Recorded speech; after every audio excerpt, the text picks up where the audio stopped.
Dear students, आज हम class 7th का चैप्टर 1 3 क्वेश्चंस समझ रहे हैं। ये चैप्टर काफ़ी बड़ा है, इसे 2 भागों में बांटा गया है। तो इसका जो फर्स्ट पार्ट है आज हम वो समझने वाले हैं। इसके फर्स्ट पार्ट में ये बताया गया है कि देयर इज़ अ किंग, एक राजा होता है जिसके 3 सवाल होते हैं। वो अपने 3 सवालों के क्वेश्चंस के आंसर्स जानना चाहता है।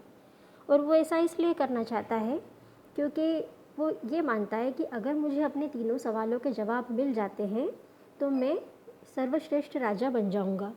ये सोचकर वो अपने तीनों सवालों के जवाब ढूंढने के लिए काफ़ी परेशान रहता है। उसके 3 सवाल जो हैं वो इस प्रकार हैं। जो उसका जो फर्स्ट क्वेश्चन है वो होता है, what is the right time to begin something, कि किसी भी काम को करने के लिए सही समय क्या होता है। उसका सेकंड क्वेश्चन है, which people should he listen to, कौन से लोगों की बात पहले माननी चाहिए। और उसका थर्ड क्वेश्चन है, what is the most important thing for him to do, ऐसा कौन सा काम है जो उसने सबसे पहले करना चाहिए। तो इस तरह से इन तीनों सवालों के जवाब वो जानना चाहता है। इन सवालों के जवाब जानने के लिए वो अपने सभा में अपने जो राज्य के जो मैसेंजर होते हैं, मैसेंजर यानी कि जो उसके दूत होते हैं, उनको अपने राज्य में, अपने किंगडम में भेज देता है। और ये ऐलान करवाता है जनता के बीच में कि जो भी उसके सवालों का सही जवाब देगा वो उन्हें इनाम स्वरूप कुछ राशि प्रदान करेगा। तो ये पता जब चलता है वहाँ के उसके राज्य के लोगों को, तो उसके राज्य के सभी जो बुद्धिमान लोग होते हैं, जो वाइज मैन, वाइज का मतलब होता है बुद्धिमान, जो बुद्धिमान लोग होते हैं वो सभी अपने अपने जवाब लेकर के राजा के पास में आते हैं। In reply to the first question के रिप्लाई में, जैसा कि फर्स्ट क्वेश्चन क्या था, फर्स्ट क्वेश्चन था what is the right time to begin something, किसी भी काम को करने का सही समय क्या होता है। तो पहले क्वेश्चन के जवाब में कुछ लोगों ने ये कहा कि king must prepare a time table, राजा ने एक टाइम टेबल बनाना चाहिए और उसे बिल्कुल स्ट्रिक्टली फॉलो करना चाहिए। ऐसा होने पर ही राजा जो है वो अपने समय का सही उपयोग भी कर सकेगा और उसे पता चलेगा कि किस काम को प्रायोरिटी देनी है, किस काम को पहले करना है। इस तरह से वो अपने कामों को मैनेज कर सकता है। Other said that it was impossible to decide in advance the right time for doing something. कुछ लोगों ने ये कहा कि किसी भी समय के बारे में अनुमान लगाना बहुत ही कठिन है, कोई भी ये नहीं कर सकता, ये इम्पॉसिबल सा है कि हम पहले से ही पता लगा लें कि आगे समय क्या होने वाला है या क्या आने वाला है।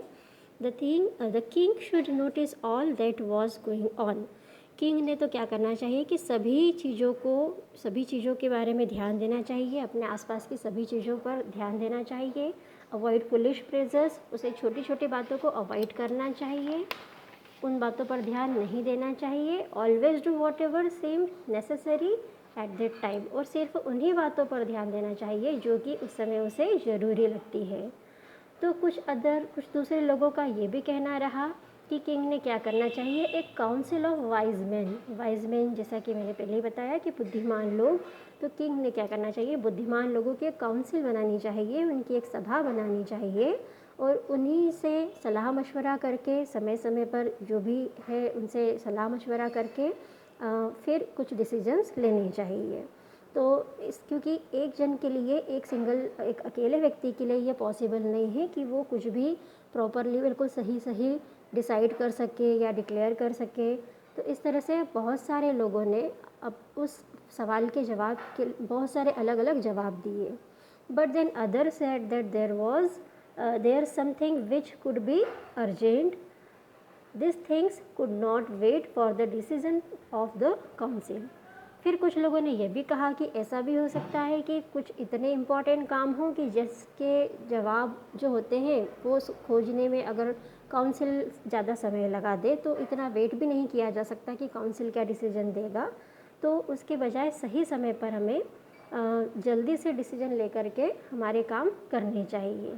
और कौन सा काम ज़्यादा इम्पॉर्टेंट है ये हमें तभी पता चलेगा जबकि हमें फ्यूचर के बारे में पता होगा। तो जनरली फ्यूचर के बारे में किसी को भी पता नहीं होता है, लेकिन एक व्यक्ति होता है जो ये अनुमान लगा सकता है कि फ्यूचर में क्या होता है, तो मैजिशियन। तो कुछ लोगों ने ये भी सलाह दी कि किंग ने क्या करना चाहिए, मैजिशियन से बातें कर, मैजिशियन यानी कि जादूगर, जादूगरों से बात करनी चाहिए, सिर्फ जादूगर ही बता सकते हैं कि भविष्य में क्या होने वाला है। तो इस तरह से सभी ने अपने अपने जवाब देने की कोशिश करी। In their answer to the second question, फिर जो सेकेंड क्वेश्चन था, what was the second question? Second question क्या था? सेकेंड क्वेश्चन था which people should he listen to, कौन से लोगों की बात राजा ने पहले माननी चाहिए। तो सेकेंड क्वेश्चन के लिए ये जवाब दिया गया कि राजा को उसकी सभा में जो प्रीस्ट होते हैं, मीन्स जो साधु सन्यासी लोग होते हैं, या जो चर्च के पादरी होते हैं, या फिर जो मौला वगैरह होते हैं, तो इनसे पहले सलाह मशवरा करना चाहिए, डॉक्टर्स की सलाह लेनी चाहिए, सोल्जर्स की सलाह लेनी चाहिए। तो इन सभी लोगों की बातें राजा ने पहले माननी चाहिए, इस तरह से उन्हें कहा गया। और जो थर्ड क्वेश्चन था, what was the third question? Third question जो था कि which person, what is the most important thing for him to do, कि कौन सा काम है जो उसे पहले करना चाहिए। तो उसके थर्ड वाले क्वेश्चन के आंसर में लोगों ने ये कहा था, जो बुद्धिमान लोग थे वो लोग ये सलाह दे रहे थे कि राजा ने साइंस के बारे में, मीन्स नई नई तकनीकियाँ जो भी खोज हो रही है उसके बारे में ज़्यादा ध्यान देना चाहिए। फिर कुछ लोगों का ये कहना पड़ा कि जो रिलीजन्स को लेकर के, जो धर्म जाति पात को लेकर के, जो भी या पूजा पाठ को लेकर के, भावनाओं को लेकर के जो वाद विवाद होते हैं लोगों में, उसको उस बात के ऊपर ज़्यादा ध्यान देना चाहिए, और उन कामों को मतलब उन कामों पर ज़्यादा ध्यान राजा ने देना चाहिए। As the answer of his questions were so different, जितने भी आंसर्स थे जो लोगों ने कहे थे वो बहुत ही अलग अलग तरह के आंसर थे। The king was not satisfied, और राजा जो था वो किसी के भी आंसर से संतुष्ट नहीं हुए। सेटिस्फाई होना मीन्स संतुष्ट होना, राजा किसी के भी जवाब से संतुष्ट नहीं हुआ। और ही गेव नो रिवार्ड, तो उसने किसी को भी कोई रिवार्ड नहीं दिया, किसी को भी कोई इनाम नहीं दिया, और बल्कि उसने ये डिसाइड किया कि अब वो अपने सवालों के जवाब खोजने के लिए कुछ अलग तरीका अपनाएगा।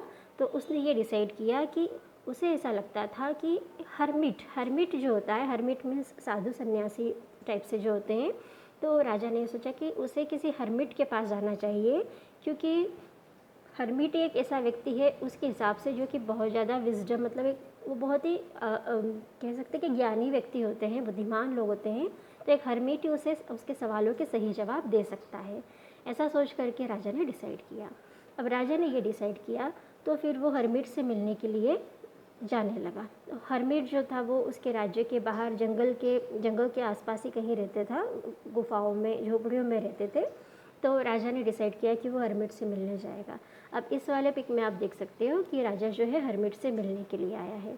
अब हर्मिट जो है बहुत ही साधारण सिंपल तरह के इंसान होते हैं। तो किंग डिसाइडेड, राजा ने भी डिसाइड किया कि जब वो हर्मिट से मिलने जाएगा तो वो भी अपनी वेशभूषा को पूरी तरह से बदल लेंगे, और बिल्कुल भी ऐसा नहीं लगने देंगे कि वो कोई राजा है, ताकि हर्मिट जो है वो जब उनसे मिले या फिर जब उसके सवालों के जवाब दे तो हर्मिट को भी कुछ ऐसा मीन्स थोड़ा सा हेजिटेशन वगैरह ऐसा कुछ ना लगे उसे कि मैं किसी राजा से बात कर रहा हूँ।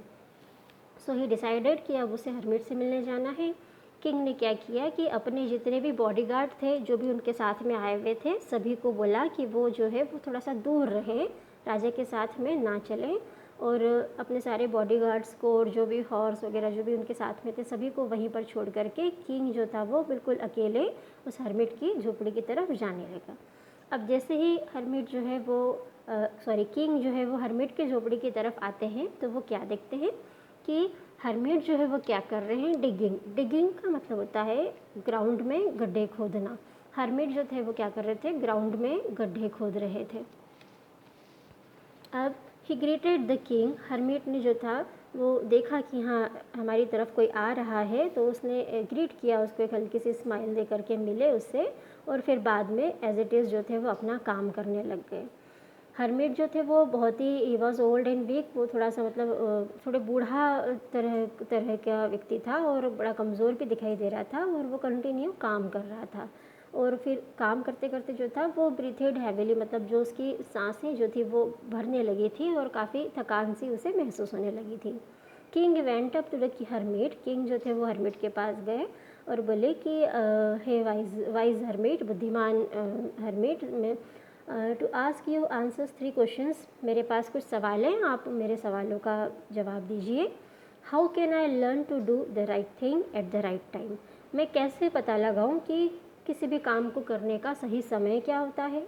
दूसरा क्वेश्चन था who are the people I need most, किन लोगों की ज़रूरत मुझे ज़्यादा पड़ने वाली है या कौन से लोग मेरे लिए ज़्यादा इम्पॉर्टेंट है।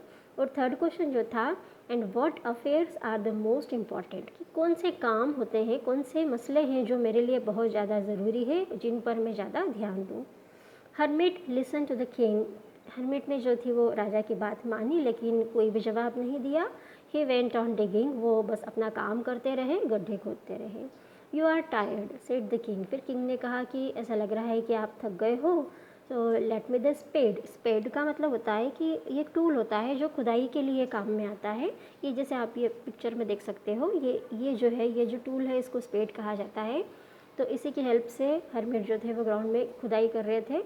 तो किंग ने कहा कि let me take the spade and work in your place, और उन्होंने उनसे स्पेड ले लिया और हरमिट की जगह पर खुद काम करने लगे। हरमिट ने धन्यवाद दिया और वो जाकर के ग्राउंड पर बैठ गए। Then when the king had dug to bed, जब किंग ने 2 क्यारियाँ बना दी, 2 बड़े बड़े मतलब गड्ढे खोद दिए, क्यारियाँ बना दी थी ग्राउंड में, फिर उन्होंने अपने क्वेश्चंस को फिर से रिपीट किया। हरमिट गेव नो आंसर, लेकिन इस बार भी हरमिट ने कोई जवाब नहीं दिया। हरमिट जो है वो खड़ा हुआ, स्ट्रेचिंग आउट, और थोड़ा सा अपनी बॉडी को स्ट्रेच करते हुए किंग के पास गए और बोले कि नाउ यू रेस्ट, अब तुम आराम करो एंड लेट मी वर्क, और मुझे काम करने दो। But the king did not give him the spade, लेकिन किंग ने जो था वो उन्हें स्पेड नहीं दिया और अपना काम जो है वो कंटिन्यू करते रहे। किंग खुद ही खुदाई करते रहे। 1 आवर पास्ट, 1 घंटा बीत जाता है, उससे भी कहीं ज़्यादा समय हो जाता है। The sun went down behind the trees, और सूर्य जो था अब वो अस्त होने लगा था, सनसेट होने लगा था। और एट लास्ट द